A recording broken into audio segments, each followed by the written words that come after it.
This lesson is for Advanced Algebra 5-9 on linear programming. We're going to look at linear programming problems where you will maximize first, and then later on in the video we will look at problems where you will minimize. From your textbook you'll see that the linear programming theorem has basically 6 steps to it, so we're just going to quickly walk through those 6 steps. When you're doing linear programming in general, you're going to be looking for the feasible region, which we learned about back in lesson 5-8. And it says that the region is typically convex, and it's not a really big deal for students to know what that means for now. What students need to know is that the feasible region will either maximize or minimize a quantity, and one of those vertices or corners, as we learned in 5-8, is going to be that maximum or minimum point of the feasible region. So we're going to do several examples that illustrate this. The linear programming steps are, of course, to read the problem, and I would recommend to students that you would read it at least once before you begin. Read it from beginning to end, and before you finish, make sure you've read it a second time. The more you read the problem, the more you'll probably understand what you're going to do and what you're trying to accomplish. So for sure, read it once before you begin, read it several times before you finish. Make sure you identify the variables. Keep in mind that there should be two, an x and a y, an independent and a dependent, and then you're going to write a system of equations or inequalities. There may be other things going on in the problem which the book refers to as constraints, and we'll illustrate that in our examples. Once you've graphed it, you'll identify the feasible region and the vertices of the feasible region. Once you've done that, make sure you determine another formula, not part of the original system that you did back in step 2, a new formula that will either maximize or minimize the situation. Know that this formula is typically given later on in the question or at the very end of the question. Then you'll plug the vertices of the feasible region into that formula that you're maximizing or minimizing, and then you're going to interpret the results. Typically what you'll do here is you will give some kind of advice based on the numbers. So let's look at our first example. Lisa makes necklaces and bracelets in her spare time and sells all that she makes. Each week she has 10,000 grams of metal in 20 hours or 1,200 minutes in which she can work. It takes 500 grams of metal to make a necklace, 50 grams for a bracelet.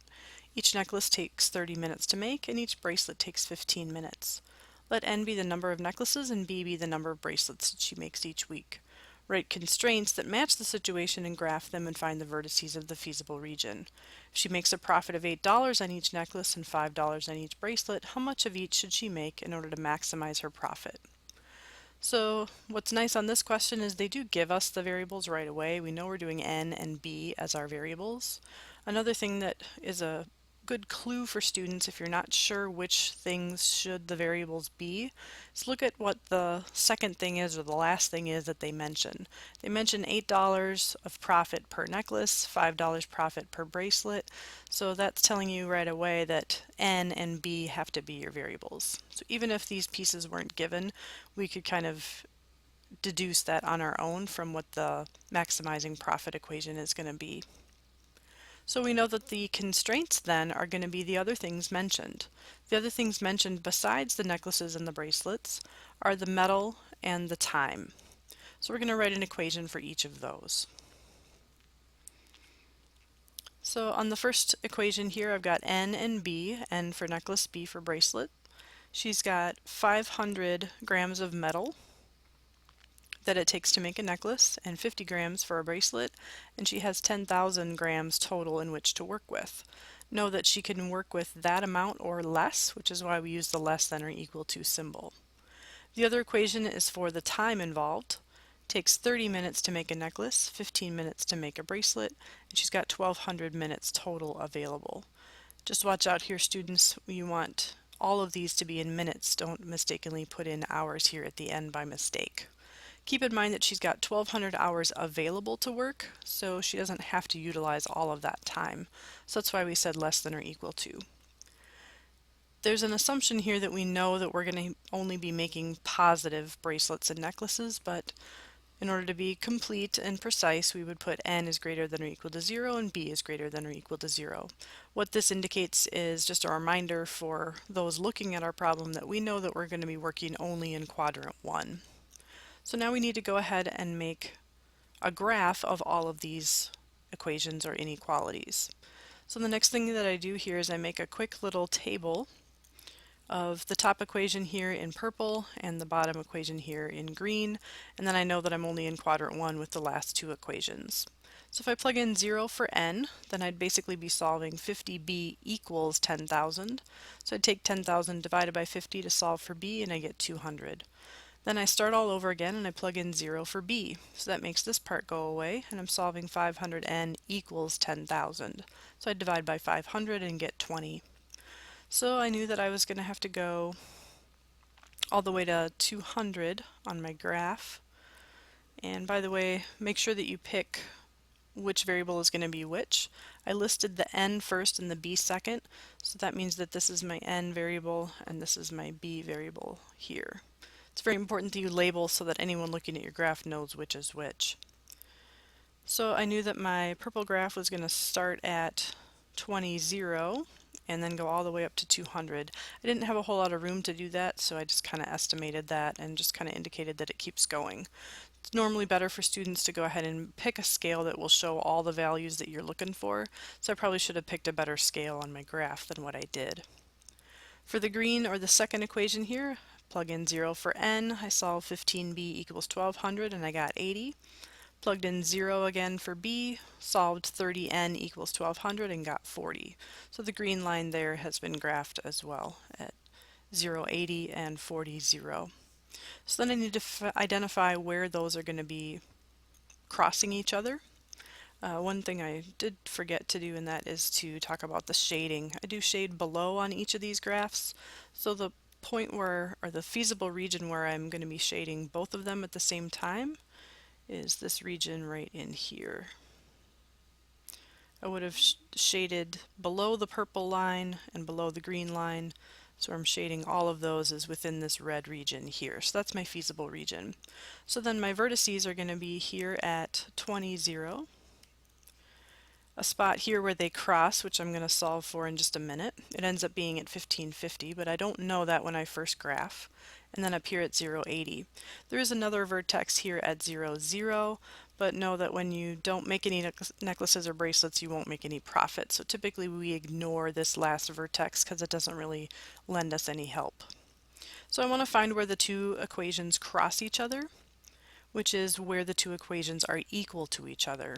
If they were both equal to the same thing, I could set them equal to each other, but they're not. So to find where they are the same, I do the linear combination method. So I take these two equations and I try to make opposites for either the n's or the b's. I don't have that, so I decide to just take the n's and make them opposites of each other. So if I've got 500 on the top one, I'd multiply by 500 on the bottom. On the top one, I'd multiply by negative 30 in order to make that opposite of the 30 down here. So my new equations here are listed in red. When I add vertically, the n's will cancel, which was what I intended. Solve for b and I get 50. Plug that back into one of the equations and I got n of 15. So that's where I labeled the 15, 50 for the intersection point. So now that I've got all of my vertices, now I'm going to go back and identify the profit equation. Profit equation is 8n plus 5b, and I'm going to calculate that for each of the coordinates. So I've got 8n plus 5b is my profit. Take each of my coordinates, excluding the 0, 0, because I know that that's just going to be a profit of 0, and I'm looking for which combination gives me the most money. So clearly here, if she makes 80 bracelets, she'll make the most money. So that would be the advice that we would give. If she makes 80 bracelets a week, she will maximize her profits. Now, there is the element of real life here that we're not taking into account. She, of course, doesn't have to only make bracelets if she doesn't want to, but this is the advice that we'd give her based on the numbers that we're seeing. A lot of times for jewelry, us girls know that a lot of times we like to buy a matching bracelet and necklace. So she may choose to go with 15 and 50 instead, even though that won't make her the most money. She knows her customers and knows that they typically buy things in pairs. So know that in real life, a different choice may be made, but in terms of the numbers, we would always pick, in this case, the maximum, and we would recommend 80 bracelets. Let's look at another situation involving food. A muffin and this is actually number 11 in the homework. A muffin recipe uses 9/16 pounds of flour, 3/4 pounds of sugar, and 3/4 pounds of nuts to make one tray of muffins. A nut bread recipe uses a half a pound of flour, 3/4 pounds of sugar, and 1/6 pounds of nuts to yield a loaf of nut bread. The able baker Carl has 50 pounds of flour available, 40 pounds of sugar, and 15 pounds of nuts available. Identify the variables and the constraints, translate them into a system of inequalities, then sketch the graph of the feasible region.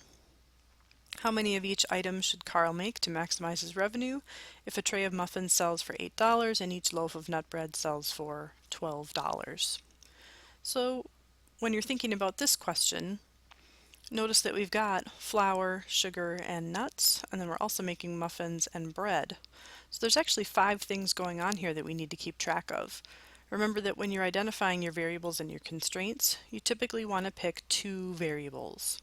If you're not quite sure, always peek at the profit equation or the profit information that's given. It talks about $8 for muffins and $12 for nut bread. So that means the muffins and the bread are our variables, and these other 3 things that are mentioned are the constraints. So I'm going to write a flour equation, a sugar equation, and a nut equation using M and B for my variables. So I end up with these 3 equations here. So I've got the flour one in blue, sugar in light blue, nuts in green, and I went ahead and I made a table for each of those. So again, you plug in the 0 for M, 0 for B. Clearly here the M is first, so I'm making that my independent variable, and B, the nut bread, my dependent variable. So when I went ahead and graphed those, the top equation, the flour equation, was in blue, the sugar equation was in light blue, and the nut equation was in green. Everything got shaded below because I'm maximizing here, so I'm looking for the lowest, and the feasible region here got graphed in yellow. So the feasible region vertices were up here at 53.3. That one came from the blue or the sugar recipe or the sugar graph. And the bottom one here was for the green or for the 20, 0. Clearly this flour equation is affecting where the feasible region is, but it doesn't actually come into play when we're making our vertices themselves. So none of the vertices on the blue equation are going to come into effect. Then we needed to find where the blue and the light blue and the green cross each other. So that's where the sugar and nut equations cross. So I took those 2 equations and I looked for opposites. Since both equations had 3/4 in them, I just multiplied one of the equations by a negative. So when I did that, I got the second equation down here, added vertically, and I ended up with a B value of about 42.9. Now definitely we would want to round that up to 43. You can't buy 42.9 nut breads, so we would use a whole number answer here of 43. And then the muffins, when you plug in the 42.9 back in for B into one of the original equations, you get the M value back. And so that's where I got the 10.5 and the 42.9. Took each of those vertices now and plugged it into the profit equation. Profit equation was up here at 8M plus 12B. I plugged in 0 for M, 53.3 for B, and when I did that I got $639. Did it again for the 10.5 for M and the 42.9 for B. When I calculated there with the profit margin, I got $598.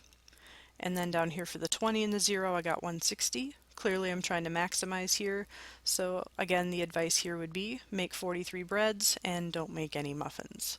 Again, in real life, the baker may choose something else, even if it wouldn't yield him the most profit, because he knows his customers will buy the muffins more so than the nut bread. But in terms of just crunching the numbers here, this would be the advice that we would give. Now let's go ahead and look at the minimizing. Know that for students, the minimizing would probably be done on a different day. So clearly here the linear programming steps are repeated, and now we're going to look at question number 12 in the homework. So landscaping contractor Pete Moss uses a combination of 2 different brands of fertilizer, each containing different amounts of phosphates and nitrates as shown in the table. Normally this information would be given to you in the equation itself and not in table form. It also indicates here that the system has already been written for us. Know, students, that when you do this on the test, the writing of the system will be something that you'll have to perform on your own. So that will not be given to you when you do this on a test. So again, we're going to take the system. We know that these two indicate that we're in quadrant 1. We're going to make tables for each of these, and we're just going to have to pick which variable is which. So we'll take A and B, we'll plug in 0 and 0 into the top equation, then you'll do it again in the bottom equation, and you'll be able to graph. So let's see what this one looks like when we go ahead and finish that off. So I made a table. The top one here is in green, the bottom one is in purple. And when I graphed those, I got the purple and the green there. This one is minimizing, so everything gets graphed or highlighted to the right. So you can see there's the purple region here, and everything above the purple was highlighted in purple. The green one here, everything got highlighted above that in green, and so the part where they overlap is everything from here to those vertices and up. So know that the feasible region is this dark green area. So for the vertices, I'm at 8, 0, 3, 2, and at 0, 4. Now when I graphed here, I was able to graph fairly accurately and guessed that it was crossing at 3, 2, but I went ahead and did linear combination just to verify that information. So I took the two equations, multiplied the bottom one by a -2 so that the a's would cancel, solved for b, plugged it back in, and got the 3, 2. So I guessed that that's what it was, and then I verified it using math. Then I plugged in all of the vertices into the profit equation, which is right here. And so when I did that, I got these blue values here of 71.96, 56.95, and 55.92. Now remember, this is a minimizing situation. These are his costs for buying his product. And so we want to give him advice based on which one is the smallest this time. So brand A, if he buys 8 packages of those, that will indeed minimize his cost. So if you plug in 8 for A, 0 for B, that'll be the least amount of money. Now clearly for him to make his fertilizer, he needs both types. So he probably won't follow our advice. He'll probably go with 3-2, because that's only a slight difference of about $1 more in terms of what it will cost him, and he probably does need both brands in order to make his mixture of fertilizer. But again, we're going to stick with our advice based on the numbers that we're seeing. So he should buy 8 packages of brand A in order to minimize his costs. We've got one last problem we're going to look at. This is number 10 in the homework. Apples and oranges can meet certain nutritional needs, and students can go ahead and continue to read the rest of the question. So I made 2 equations here. Again, I noticed that I had apples and oranges. I decided to use R for orange just to make it a little simpler to manage the letters. O tends to look like a 0, and I didn't want that to get confused. So we're going to use R for orange. Then I've got calcium and vitamins. So I've got those 4 things occurring in the problem, so I had to decide which one was going to be the constraints and which ones were going to be my variables. So you can see here that we're trying to minimize the cost for the number of apples and oranges, so I knew that those were going to be my variables. The other things mentioned, calcium and vitamins, those were going to be my constraints. So you're going to write a calcium equation and a vitamin equation. So I came up with those equations from the information given.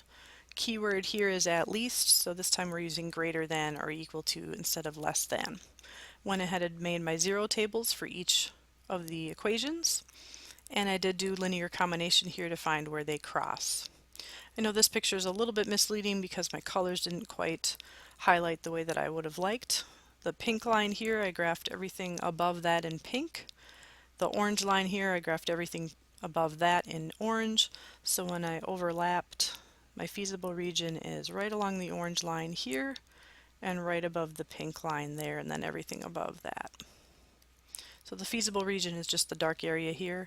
It does somewhat look like this is part of the feasible region, but it is not. That is only the orange shaded region, not orange plus pink like it is up above. So you can see there's a slight darker color above the line there. So this region here is not part of the answer. The statement to be minimized this time is 30 cents for A and 45 cents for R, or oranges. So I plugged in each of those vertices again to figure out which one is the least. In this case it was the 10.15. costing $9.75.